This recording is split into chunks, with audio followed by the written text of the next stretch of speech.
What is going on, my Power Director peeps? You know who it is.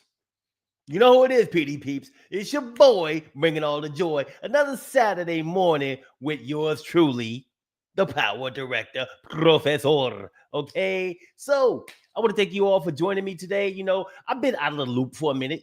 Brother been on a cruise with his wifey, doing the thing, doing the dizzle. We've been out on that cruise ship out there on the Caribbean doing nasty stuff. No, it wasn't nasty. It was all kosher. Okay, everything was kosher. But we had a great time, man. A great time getting away, recharging with the family, doing the things that we needed to do. You know what I'm saying? Just to get ourselves right and ready, re-energized and ready to come back to the world of work and all the crazy things that go along with it. So we are back. All right. Last 2 weekends, no live stream because, like I said, cruising, doing my thing with the wifey, but we're back in full force. And today we're going to be talking a little bit about 3 editing secrets that you can't ignore. You just can't ignore these things. These are things that you got to do every time you edit your videos, at least in my humble opinion. IMHO, okay? So I want to go ahead and let you guys know just what I get down and do today. I'm going to be on here for an hour. I'm going to go through my topics. Then I'm going to go ahead and jump into a little Q&A with my people. But first and foremost, I always got to show some love to all of my Power Director peeps out there in the building who are joining me this morning. So let me go ahead and jump into the comments real quick. See what's what.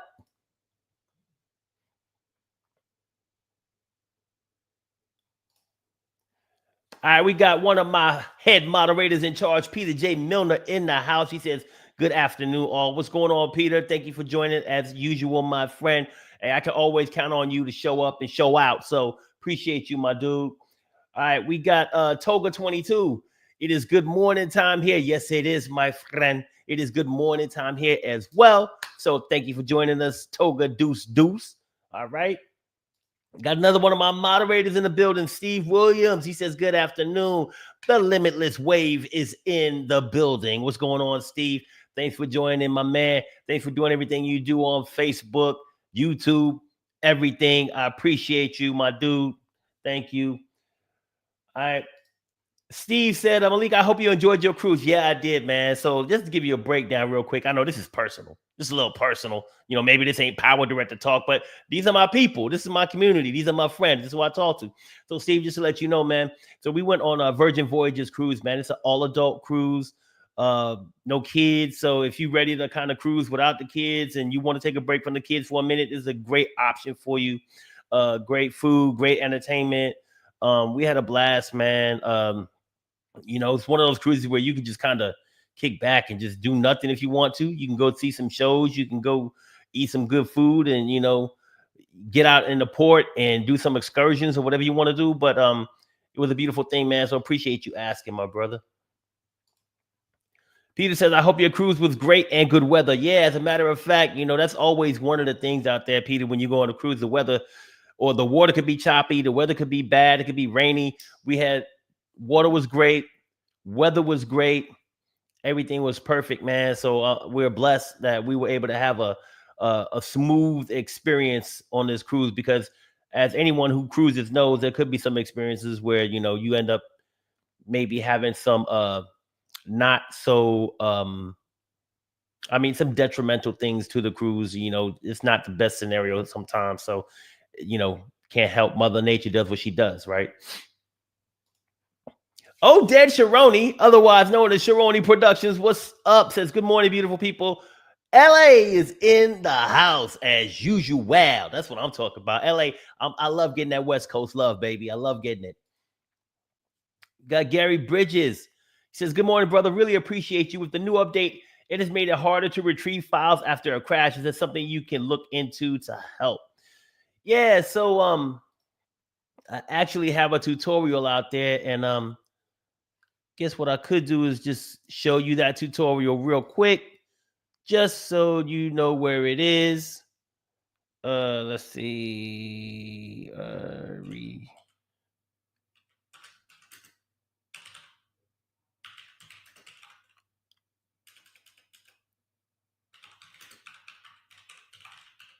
Let's see if this pulls it up.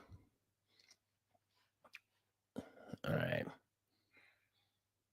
So if you say retrieve files after a crash, hopefully you're talking about a project.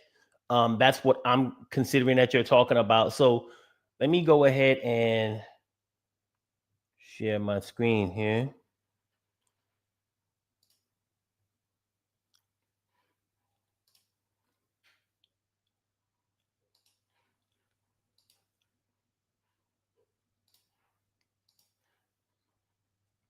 All right, so there is a tutorial that I have out there, how to recover lost projects, PowerDirector quick tips. It is an older video, it's about 3 years old, but at the end of the day, the location of those clips are in the same place. Really, if you go to your preferences and you go to your temporary files, there's a location in there that shows, and basically you're able to recover your lost projects through there. So check out this tutorial. And Gary says, I'll check it out, man. My bad. You were my bad to the bone, brother. Yes, I is. Yes, I is, my friend. Like I said, it's a few years old, but you should still be able to use this to navigate and find those the lost project if you have a crash and you can't get to it. So this is a great reference. As a matter of fact, I think that to your point, there's been like a few people experiencing that because over the last few I guess weeks, I've been seeing a lot of people commenting on that video and thanking me for it. So I don't know if it's because of the frequent updates, because right now it's been a lot of updates happening with PowerDirector, to be truthful with you, a whole lot. Uh Steve says it's more of an issue with losing links and some very odd things are going on there. Yeah, I've also seen, to your point, Steve, some comments on the PowerDirector users group. If you're a part of the PowerDirector users group, there have been some comments on there with people, their files, actually the actual file, like their video files or their assets. Let's just say it that way. That's the way I kind of differentiate like files, because project file and a video file, they're both files, but your assets, like your video, your audio. Like I've seen some comments on the users group where people were alluding to the fact that, hey, they the file isn't linked anymore for some reason. So yeah, it says for some reason it won't let me copy the file out of the settings to paste it in the search. The file out of the settings to paste it in the search.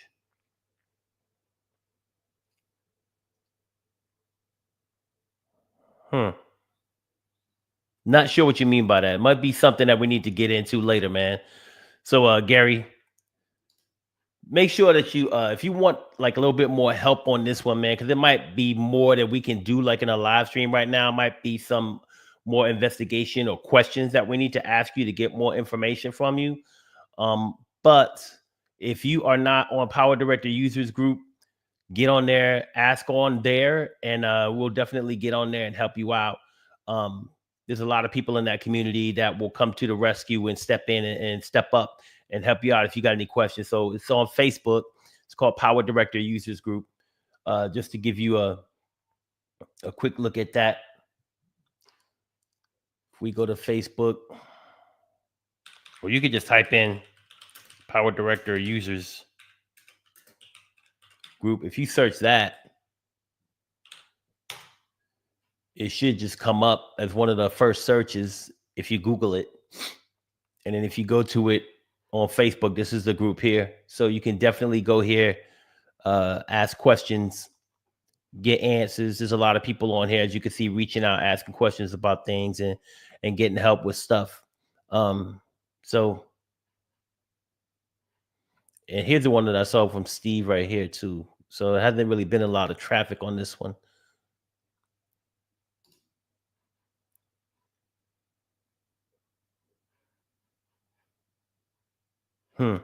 Interesting. Something that we need to look into. But also, if we can't get to the bottom of it through the users group, there's also the PowerDirector forum. So that's also a great place to ask questions. It's not as I don't think it's as user friendly as it used to be. It's still good. You still get questions answered and things like that. So that's another reference too. So all right.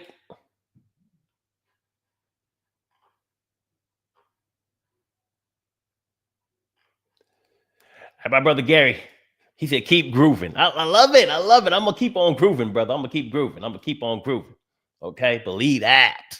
So, as far as the groove goes, there are a few things that I wanted to talk to my people about today. All right. So let's get down to the business of it all. So every video editor wants to have a tool that is easy to use, intuitive, it's powerful, helps you create great content, right? We all want that. But and I think PowerDirector delivers on a lot of those things. So, but just because you have a program that does it doesn't mean that you're using it in the right way or the most efficient way or getting the most out of it. So today I wanted to really talk to you guys and break down three not so big secrets, but they're secrets that to some of us, some of you guys out there are very well aware of these three things. Some of you may not be. Some of you may be beginners and you may not have the wherewithal or the experience to understand that these three secrets are things that are going to really help you get the most out of every video project that you do. So I wanted to share those things with you guys today. I've talked about them in other videos before, but I thought it would be a good topic for us as a community to just kind of talk through today. So I want to start off sharing some of the poll results that I did for this question this week. So you guys might already be very well aware of what I'm about to talk about because you know I do love to get down with some polls up in here.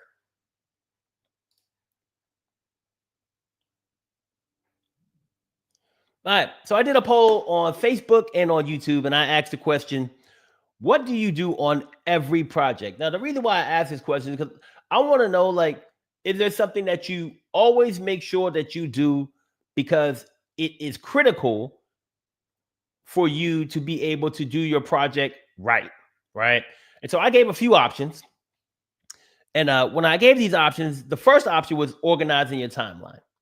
Oh, not the first option, but the one that got the most votes was organizing your timeline. It got 47% of the votes out of 86 votes. And then project setup came in second place at 29%. Then other came in at 17%. So we didn't really get a lot of traffic on what other was. But one of the comments from Ed Chaos 2679 was normalized video or normalized audio. So he goes in and he normalizes audio every single time, which, you know, if you need to do so, is a great practice, right? Making sure that your audio levels are the same throughout your project.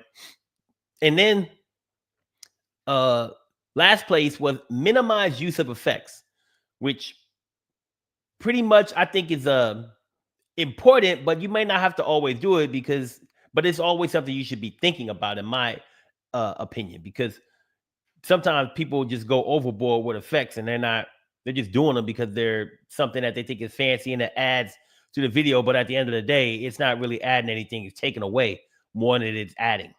So that's what the results were from YouTube. And then from Facebook, the results were pretty much in line as far as who came in first. Organized timeline came in first at 75%. And then project setup came in at second at 25%. So those are the results that we got. I mean, I think that they pretty much fall in line with my thoughts on those three things, or what are important things to do on every single project. Now, I was hoping to get a little bit more traction on the other to get some more ideas from people. So if you guys see other out there in the future, just, you know, make sure that you go ahead and add some context to that as well. All right. So with that in mind, I wanted to go ahead and break down my three secret tips. Now, you probably already know what they are based on the poll, but the first one is near and dear to my heart and probably near and dear to all of your hearts as well, and that is project setup. So to me, this is one of the things that you should be able to do or check every time you start your project. If you're not going in and making sure that your project is set up exactly how you want it to be each time, it could lead to frustration or issues as you go through and you start to do your project. So when you start a new project, you got to make sure that it's set up correctly. Some people think it's too much work. Some people think it's a minor step that they don't want to do.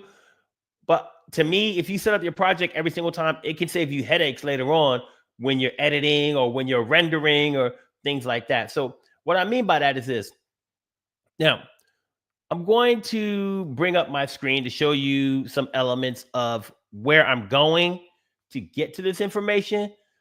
just keep in mind that unfortunately, the pop-ups that I show on the screen for PowerDirector, for some reason, they're not coming up when I do them. So if I click on something and it's supposed to be a pop-up box and it's not showing up, I apologize. It's not me. It's the screen sharer for the live streaming software. So I apologize ahead of time for any pop-ups that don't show up. All right. So here we go. So the first thing that I want to do every time I do a project is I go to my preferences up here. And then when you click on preferences, there should be a pop-up box. If you didn't see the pop-up box, my apologies. But what I'm going to do is I'm going to start off on the general section. And then under general, there's an advanced settings area. And if you click on that, you have your timeline frame rate. So to me, it's important to make sure that your timeline frame rate matches or is as close to as possible the native frame rate of the files that you're using in your project. Now, you could be using files of many different types of frame rate. So use it, set up your project with the frame rate that closely aligns with them and the frame rate that you want to export to. So if I want to export a 60 frames per second file and most of the files on my timeline are 60 frames per second, I'm going to go with a 60 frame per second timeline frame rate. Okay. So on and so forth. If it's 24 frames per second that I want to output to, that's what I'm going to go with. So make sure that you're choosing the right frame rate. A lot of people don't go in here and update this or change this. And what happens is when you're rendering, it's going to have to adjust it to whatever that new frame rate is and adjust every file to whatever that new frame rate is. If you're aligning it, your timeline, your output, and the files that are on it, and get them as closely aligned as possible, it's less work and less resources that have to be used when you render your project. So go in there, it's general, advanced settings, timeline frame rate, update that every time. All right. Then the next thing that you want to do under that same advanced settings, there's an audio section there for audio channels. And under that, you want to change the channel to stereo in most cases. So for me, you can change it to 5.1 surround. If you're using a file that's recorded in 5.1 surround, just remember that, it's going to have to, once again, when it renders it, it's going to change it up if it needs to. If it doesn't, if it's 5.1, if that's the file, you're good to go. You can change it if you want to. Most files, I leave that set to stereo. Then there's also a box that you can check in this section under advanced settings. It says render a preview of the timeline in Ultra HD preview quality. Uncheck that. You don't need to render a preview of your timeline in Ultra HD preview quality.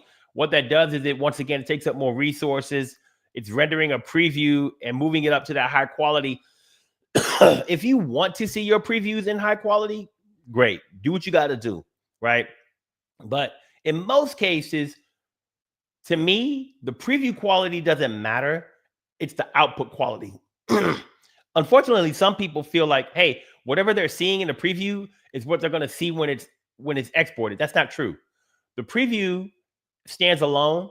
When you're editing, your preview can be low. And if you make your preview low, it's going to help things move along faster. But when you export it, make sure that you choose the type of resolution, things that you want, so that the quality of the export is still high. So leave that unchecked. You don't need to do all of that. Okay. So now I'm going to go to another box in here. Unfortunately, like I said, I don't think you guys can see all of the pop-up boxes that I'm showing you, but it is what it is. I'm going to close this one out just to give you another look at it. Once again, if you go to preferences, there's another section under here called editing. And under the editing section, if you go there in that box, there's a transition behavior. So I like to choose cross. Now, cross means that a transition happens in between the two clips, right in the middle, right? But then there's another option called overlap. Overlap means that the second clip overlaps the first clip. Now, what that does to you is this.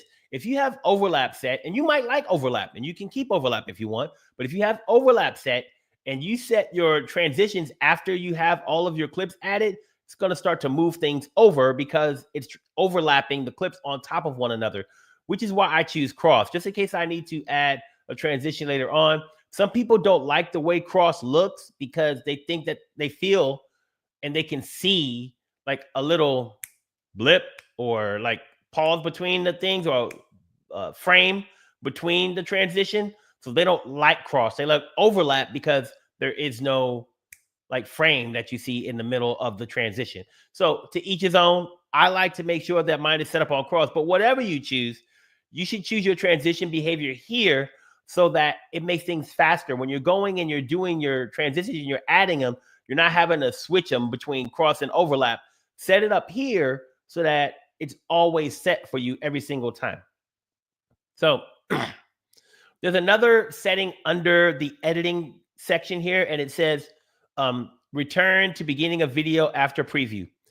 I like to check that because when I preview the whole entire video or I preview a clip, I like the playhead to go back to the beginning of that clip. Some people may not want that. They may want it to stay where it's at. So if you want it to stay where it's at, uncheck that. Once again, efficiency. It helps you like not have to keep dragging the playhead from place to place. Whenever you preview a clip, it'll go where you want it. Either stay where you want it to stay or move back to the beginning if you want it to move back to the beginning, helping you be more efficient in your editing. There's another section under here. It says enable snap to clips in timeline. I like to keep that checked because I like to make sure that I'm not losing any frames or having a space in between any of the clips. So whenever I bring a clip into the timeline and I bring it close to another clip, it's going to like magnetically snap to the other clip. That helps me to make sure that I don't have to worry about, like I said, gaps or cutting off frames or anything like that, and then have to fix that stuff later. Once again, you hear the theme, efficiency, making things more efficient in my editing. Then there's another section. So I'm going to close this out again, just so we don't feel like I'm just like looking at stuff that y'all don't see, because really you probably don't see it, which sucks. But if I click on preferences again, there's another section under here called folder and project. So for folder and project, there's an import from section. So this is like the default place that is going to go and look for your media. So if you're always putting your project media into the same folder to edit or the same drive to edit from, because maybe you have a SSD that you always edit off of that one, then it's good to pick this as the import from location, because of the fact that that drive, it'll always go to it. Maybe you go to a different folder or whatever, or maybe it's the same folder, but it helps you be more efficient once again, because when you click on import, it's going to look there first for all your stuff. So pick like your drive and your folder that you're always going to be importing from, so that whenever you click on import, it's going to look there first. Same thing for export. There's another section on here called export to.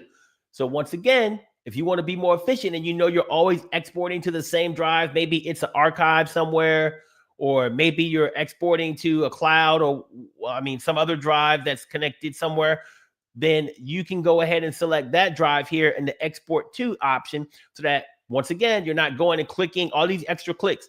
This thing helps you be more efficient. It helps you break down and not have so many clicks when you're going to the different spots on your machine, right? So another entry on here is under the project section. So under the folder and project, there's a project area under there, and it says number of recently used projects. So it will automatically save your projects, and you can choose how many you want to be saved. So here you could choose like 10, and you could choose auto save, right? If you select auto save, you can choose how often you want it to auto save your projects, every 5 minutes, anywhere from 2 minutes up to 120 minutes. So I have mine set to every 5 minutes. So it auto saves a project every 5 minutes. And when I talked about how to restore those files, that's where you go to look to restore those files. If the project file, if you crash, you go in there, it'll have these however many number of recently used projects you want to have in there. I have mine set to 10, recently used projects, you can set it to whatever number you want. There is no limitation on that one there. All right. So once again, under preferences, there is a performance tab under here. And under here, you want to check enable hardware decoding if you have a video card with GPU, which you should have in our modern day and age. So go ahead and select that. There's also some other options on here that I wanted to kind of go through with you that I make sure that you want to do every time. Under that setting as well, under performance, there's shadow files. So if you want to enable shadow files or proxy files, so that you have a lower resolution video that you're editing every time, this will help with that. You can choose the shadow file resolution if you want to. So basically, this will speed up your editing. If you're using like 4K video files and you want to render or not render, you want to edit a lower resolution proxy file that allows you to edit faster, this is where you go ahead and select that. All right. And then as you're setting up your project, you also want to make sure of a few things. If you go to edit, there's aspect ratio. And you want to, of course, make sure that your aspect ratio is set to the aspect ratio that you want every time. So 16 by 9, 9 by 6, 1 by 1. So you want to check on this every time before you start your projects, right? And then also one last thing, there's keyboard hotkeys. So if you have or you want to use hotkeys or shortcut keys for your videos, this is where you set them up. You can import or customize them. If you click on customize, it'll open up a window that I'm quite sure you probably can't see. And you get to go in and look at all of the different current hotkeys, how they're set up for things like your application menus, your system, capture, your library, your workspace, the designer menu, all of those things. There's different hotkeys for them. And if you're not using hotkeys to speed up your workflow, it's something that you should really be considering because this really helps to speed things up for you. Or even like if you're not using like any type of like extra peripherals, I use a loop deck. I know Peter uses one too. He's going to hook us up, or he's going to start work. He's been working on some profiles for those. So, you know, anything like that is really going to be helpful. So, all right. So let's go and see kind of comments we got going on right now. All right. We got California Phantom. He says, I'm having difficulty blurring out specific things like a license plate now that they updated it to automatically do faces and whatnot. It used to be simpler to figure out using your tutorial. Yeah, man. I can't really call it. It looks like, so this is one of the downfalls of I guess a lot of updates sometimes, or updates of features, is that sometimes there's bugs that happen because of them. And unfortunately, there's going to have to be some time that we're going to have to allow for the developers to fix those bugs. But the main thing is to report them, right? So if somebody can like remind me, I know there is a way to report these things on here. Let's see. It's not PowerDirector help. All right. So the main thing that I would do first and foremost, California Phantom, is if you go to help, the help menu up at the top, you should see there's an option on here called priority customer support. If you click on priority customer support, it'll open up a box that allows you to upload up to five files, send your feedback and information. You can attach files. You can add your email address to get feedback back from them. But that's an option on there. You got priority customer support. Also, if you click on help, you got PowerDirector help. It'll take you to the portal where you can go ahead and use the different customer support options from there. So I would say you probably want to do that first and foremost if it's some type of issue that's happening because of the update. Steve said it's done by duplicating tracks and applying a blur to the lower track and resizing as required. That's another option on there. So let's see what we got as far as any. We got Ludwig Cooper. Sorry about that. Let's get back to that comment from. All right. Ludwig says, I'm so not used to using hotkeys though. Yeah, I mean, it does take some getting used to be truthful with you, man. It takes some getting used to because when you're used to moving around with the mouse and doing everything with your mouse clicks, it does take some time. Um, I've been lucky enough that I've used like different peripherals um, for a while. I think Contour Design had a peripheral that I used to use back in the day for creating videos with PowerDirector, and I used that for a long time. And then I switched to other devices, and then I went back to using a mouse. It just takes time, man. I mean, using a hotkeys and peripherals; those are things that once you start using them and you have your hands on the keyboard and your hands aren't leaving the keyboard to do a lot of stuff, you recognize and notice how much faster it is because you're not using that transfer time to go from the mouse and move the mouse to different places on the screen to get to where you're trying to go, right? When you move, there's always that transfer time, even if you're just moving the mouse. When you're on the keyboard, there is no transfer time or whatever. Yeah, Oded Sharoni said hotkeys save a lot of time. Yeah, and like I said, I mean, your hands are on the keyboard and you're just doing your thing and you're not jumping from mouse to keyboard or you're not moving the mouse from place to place and you're doing everything right there within your fingertips. It does save you a lot of time and you start to notice it as you use hotkeys more. The problem is the learning curve, right? You feel like you're wasting time when you're first learning what the hotkeys are. Like, what was that hotkey again? I don't remember what it was when I could have just went and clicked on it, right? It makes you feel like initially you're not saving time. But as you get used to them and you use them more and more, then it's a lot faster. So let's see what we got here.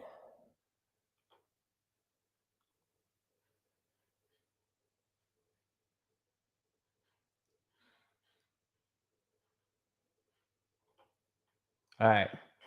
So with that being said, unless we got any more comments, I think I'm going to move into my next conversation here. And the next thing that I wanted to share with you guys was what was the number one option or the number one vote getter out there. And that was obviously the timeline. So, timeline setup is like vitally important. Importante, muy importante is something that you need to do if you're not doing it. So, organizing your timeline keeps things nice and tidy, right? It helps you locate items quicker. It makes it easier to edit because you know exactly where to go to edit. And if you like have problems, if you need to troubleshoot something and a problem arises, you know where the things are on your timeline. It's really easy to find. So a lot of people organize their timelines in many different ways. So I'm not here to tell you how to best organize your timeline. I'm just here to let you know that it can be done pretty easily too. Um, so one of the main ways to organize your timeline is by tracks. So first and foremost, you can easily change the direction of your tracks if you want to go and adjust them from top to bottom or bottom to top. You can go ahead and change that in the preferences here. So once again, you're not going to be able to see the box, but if you go to preferences and you go to editing, the editing tab, there's a box that says reverse timeline track order, track 1 at the bottom. So if you want everything to show like track 1 will be at the bottom and anything above it would show on your timeline because you're used to that in your editing program, you can do that. So a lot of programs like DaVinci Resolve, Adobe Premiere, Final Cut, it works the opposite way that PowerDirector works. In PowerDirector, you add things below and those things are seen, they're visual. Like if I take this and drag it down here and put my playhead here, you're going to see the thing below it. You're not going to see the thing above it, right? But if you reverse the timeline, then it's going to be the opposite way. The thing on top, which is this girl skating, is what you'll see. right? And that's how a lot of other programs work. So if that's what you're used to, then you can definitely change your timeline and reverse the order if you need to do that. So that's the first like timeline setup thing that you need to take into consideration. What's the order of visibility on your timeline track? The second thing is, where are the things on your track, on your timeline tracks, and what are the things that are on your timeline track? So a lot of people like to organize their timelines by multiple things. Like they might have a track for um certain clip of a certain actor or person. Like you might say, hey, for this scene or whatever, or this angle, I have this track. Or you might say, hey, this is my video track. All my videos are going to be on this track because I don't have a lot of videos in this. Or you might say, oh, my audio is going to go on this track. Or all my music is going to go on this track. Or, but how do you tell? How do you know what those things are? What's on what track? Based on how you want to separate your work. Well, if you place your cursor here until you see a vertical line with two arrows on either side of it, you can hold down your right mouse. If you drag this out, I guess you don't want to do it for me today. Here we go. And if you drag this out, sorry, I was moving the playhead, not the actual timeline. So let me do this again. Place it here until you see these two arrows pointing in the opposite direction. Hold on your left mouse and drag it out. And you'll be able to see that you can now name these tracks. So if let's say I added I don't know, I just wanted to add an audio track. Let's see, below track 3. Then now I have an audio only track, and this might be my music, right? This might be my, I don't know, skater or whatever I want to call it, right? So basically, you could just name your track so that you know right here what's on what track. And you can organize it however you want. Don't matter. It's up to you how you want to do it. You can have like if you want to have one for just effects, you want to add a track and say, hey, we're going to add a effect track. And we're going to add this below track 4. Boom. Now we got an effect track, and it just went ahead and named it effect track for me. Hey, thank you for naming that for brother. But now you got an effect track here. So basically I could call it, if let's say it was a certain effect that I kept using, like maybe this is my green screen, right? And I add all my green screen elements on this track or whatever the case may be.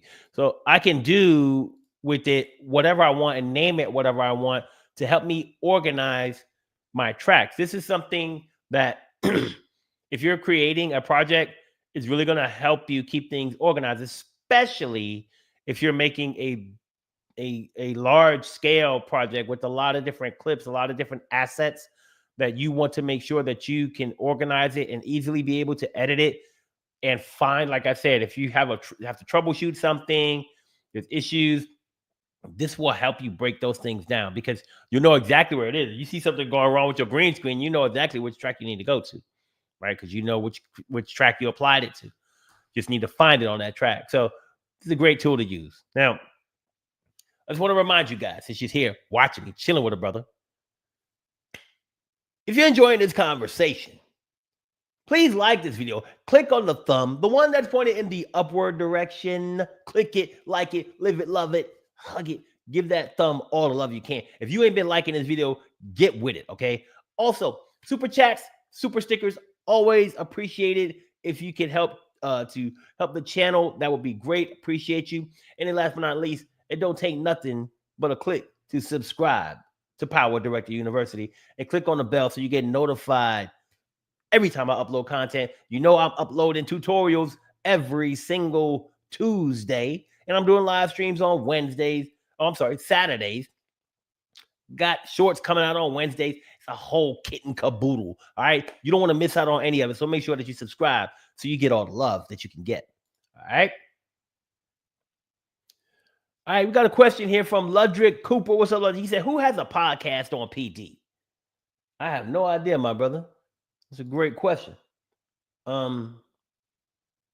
Personally, we had a podcast a while ago on, it was on a different topic, but a PD podcast would be something cool to do. I like podcasts. They're cool, they fun, they exciting, good conversation goes down and things like that. Wade Stevens says, great organizational video. Never knew how to expand the left side to open up the naming boxes. You're welcome, sir. I mean, like I said, some of these things, some of our more experience, or maybe not even more experience. You might be experienced too, for all I know, right? You could have been using this for years, but sometimes it's just simple little things like that people didn't know, right? There's a lot of tools and a lot of different things within a lot of options out there in PowerDirector that a lot of people don't know about, and that's what I'm here for. Now, I don't know everything either, but I know a whole hell of a lot though. So, if I can share with you guys and help you get, some information that's going to help you be able to make your videos easier, organize things, do things more efficiently, it's what I do, baby. It's what I do. It's what I'm here for. Here for the love. All right. So, timeline setup, vitally important. All right. But that's not the only, that's not the last thing, my friends. There is another thing that I think is very important. And some of y'all might have already guessed, it is the media setup. I am a huge proponent of making sure that your media is tight and right. All right. What that means is that if you organize your media, it helps you locate things faster. You can trim videos in the preview window faster. You can edit things faster. It's a lot of great things that you can do with this tip. So I'm hoping that you guys can see as I go through and make these, go through and click on these thingies here.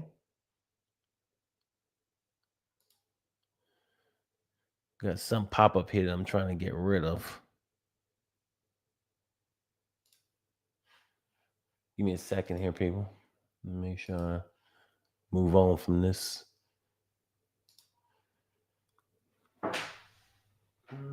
What's that say? Oh, just lets me know sharing my window. All right. Had to make sure, people. I'm over here ducking down and trying to look at stuff and everything. I'm all over the place. All right. So let's see if this is going to work out here. So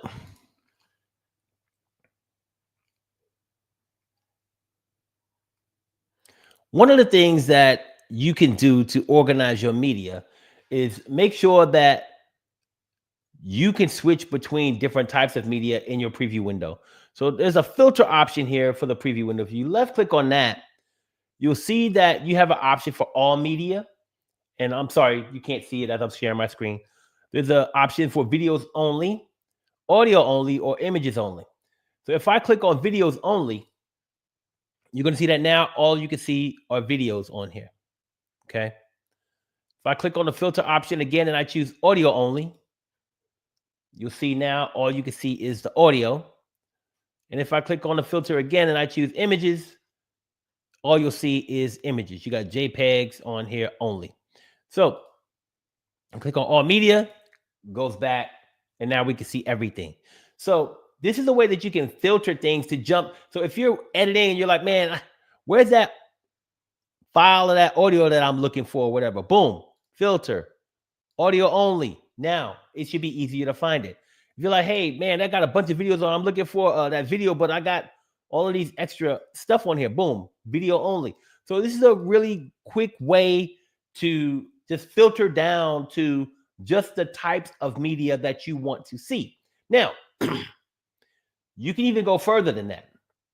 So one of the big things that I like to do, and you can see here, I got a folder already right here on the screen.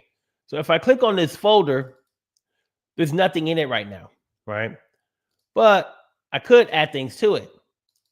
So if I drag this in here, now if I double click on this folder, that JPEG's in there.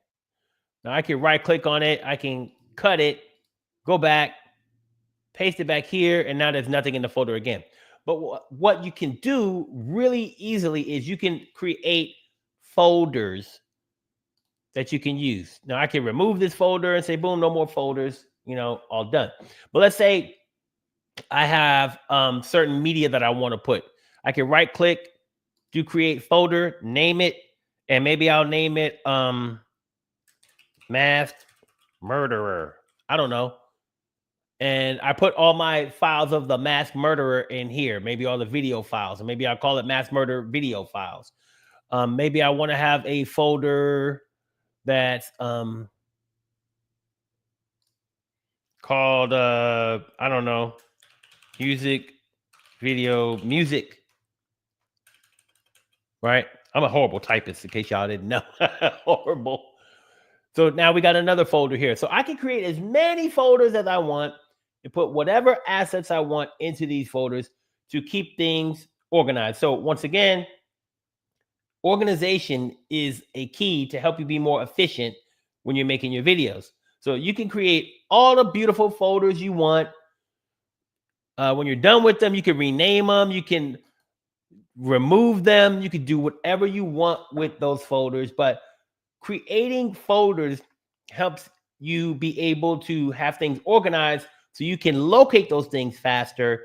You can go in there. You can trim your videos from there, right there in the media window. You can get them down to the timeline, edit them faster. All of that stuff makes it easier to find the assets and organize them for you and your editing process. So a workflow. So that's that. At the end of the day, media setup is vitally important for us to be able to be as efficient as possible with our videos. So is that.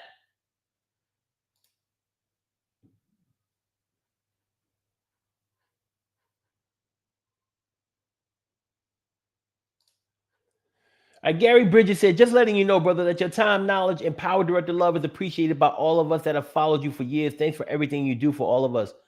Hey, you're welcome, Gary. I appreciate the love, my man. Hey, it's all gravy out there. I do it because, I love the community. I love the people, and I love doing what I do, man. So appreciate you. Wade Stevens says, wow, never knew how to use the filter option to designate different media. Now I know what I've already added to a project and don't have to go searching for it if it's already lined up. Exactly. Another great use of that filter option. You can definitely see all the stuff because you got your check marks for the things that you've used. So you can easily go in there and break it down by different types of media and then see what's checked on there to see what you've used. Same thing with the folders. If you create folders, you're going to have that same option. When you go in there and you use the things in a folder, let's say I created a folder here. And I drag this into here. If I go in there, you'll see it's checked too. So I can easily do that.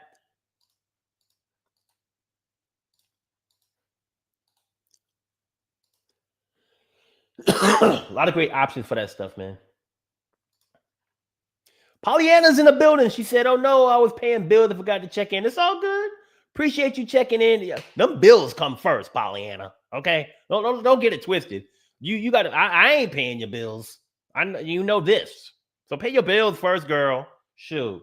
We don't play. Because I'll catch up on a rerun. I feel you. All right. Let's see. There was another comment on there by Wade. There we go.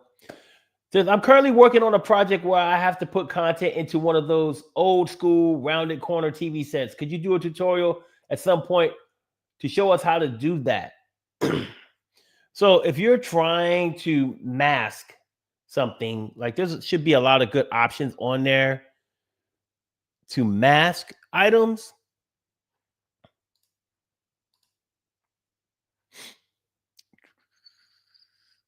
Here we go. Mask.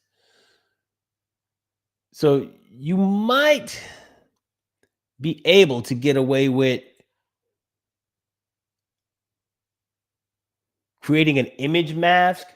So if you have an image that has like the outline that you're looking for, you might be able to do that. You should be able to go to advanced and uncheck maintain aspect ratio, Might give you a little bit, not too much here for what I'm seeing. Don't have the blue option in there either to pull that out. So yeah, I have to do some thinking on that one, man, to see what the best option would be. You also got here we go. That's what I'm looking for. So this is going to be tedious, but it's the best way to do it. So you can go ahead and actually create points that you want to create your own mask.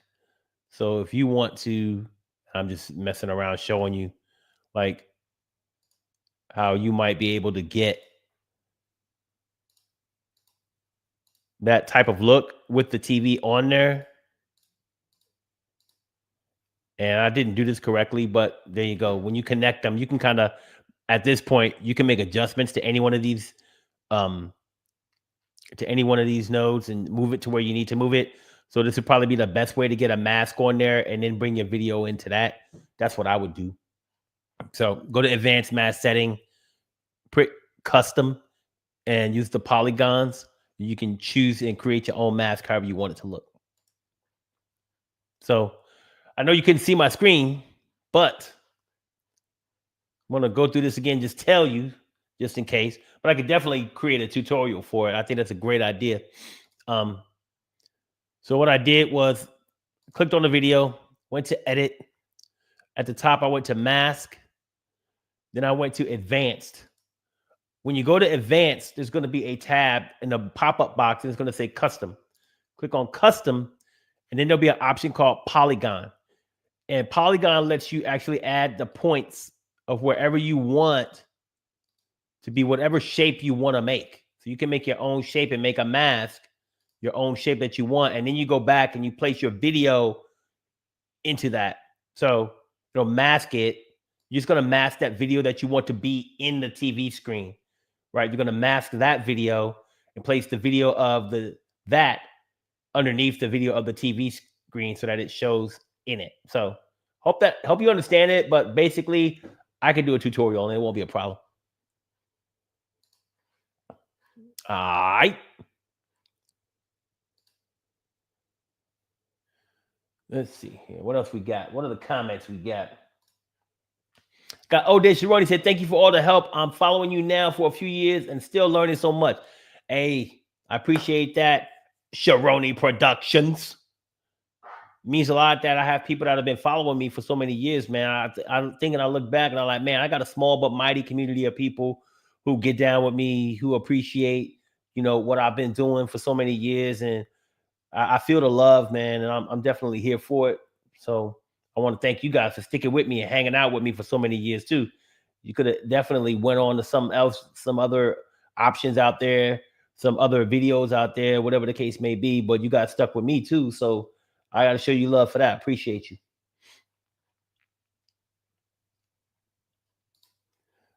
All right.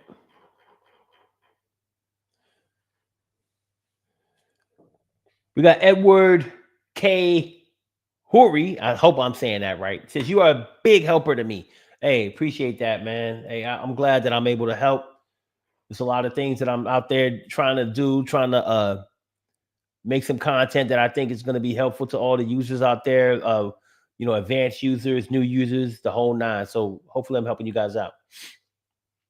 Steve says, Wade Stevens, edit the image of your TV screen image to be green and use chroma key. You can place images behind the TV and only the screen area will show through. Yep, that's another option. So you can definitely do that. If you have like your TV, you edit that, put green in it, you can put whatever you want in the TV. Another great option. So mask and green screens, both of those options are out there for you. Either one is acceptable to me. Like I said, like I always like to say, there's so many different ways to skin a cat, man. And green screen is a great way to do it. Masking, another great way to do it. So you got those options out there at your fingertips, my brethren. Let's see.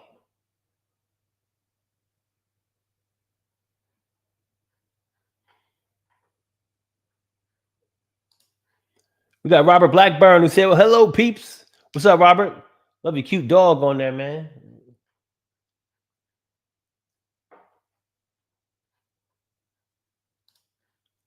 We got Louis Ghetto. Don't want to forget you, my brother. He was the first one to leave a comment. He says, hello, all you lovely Power Director fan peeps. What's up, Louis? Thanks for stopping through, man. Excuse me for all the coughing, y'all. Me and my wife going through something sickly.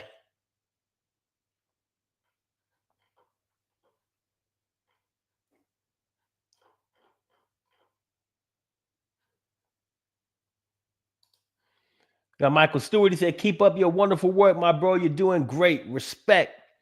Respect to you, sir. Appreciate you, Michael.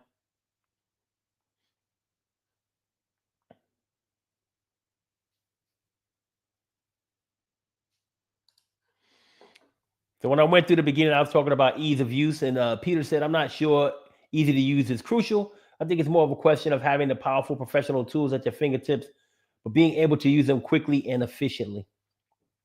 Yeah, to each his own, man. I mean, I think a lot of people feel like ease of use is kind of aligned with quick and efficient, right? And some people might feel like ease of use is just, hey, I can learn it easily, right? But the tools ain't powerful. But it's enough for me to get what I want done. So I mean, to each his own. It's all good. Every time I see the Kango, I listen up. Bay Area Rap Tales. Hey, pay attention. Pay attention. Lona said, this is the best ever I see. Hey, appreciate you, man. I don't know. Hey, I'm trying to give you that love. Trying to give you the love and the knowledge, baby. Wayne Stevens says, wow, you don't know how long I've been waiting for advice on creating a custom mask. Been working on this project for months and I hit a wall. Thank you, buddy. Hey, you're very welcome. I hope you were able to find the option that I showed you or tried to show you because the pop-up screen didn't show on this live streaming software. It's getting on my damn nerves. But I hope that you were able to locate the option to do the custom mask because it's very useful. Use it on a lot of different things, man. But hey, we are pretty much at time. And you guys know how I get down. I do an hour of love and joy and Power Director goodness. So I'm about to check out, do my thing, hang out with the wifey for the rest of the day. We got things to do. We got things to do and people to see and places to go. And plus we sick. So maybe we ain't going no damn where. But I will be with her chilling for the rest of for the remainder. All right. So I want to thank you guys all for joining me for another live stream, man. It's been a beautiful discussion with you guys in the community. And I Jungie, yes, it is your boy Malik. Yo, shit's got real. Been watching you since Pinnacle. That's right, baby. I've been in the game for a long time, but I'm still here. I ain't going nowhere. All right. Pollyanna says, have a great week, everyone. See you next week on time. Hey, we'll see about that, Pollyanna. If you got to pay your bills, do that first, though. I ain't trying to get you in trouble with nobody, okay? Make sure them bill collectors don't come knocking on your door, girl. All right? Thank you guys for hanging out with me, and I'll see you all next week. Enjoy. Peace.